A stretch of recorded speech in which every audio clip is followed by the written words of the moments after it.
Ayun guys, yung mga welcome to my vlog.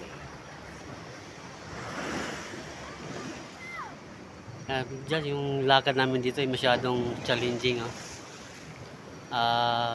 Pinagbawal sa Batungan Beach kaya napunta naman kami dito sa sa sanctuaryo ng masyado sumabato. Pero ang linaw ng tubig. Yan yung dito. Yan guys. Yan. Yan. Masyado mabundok.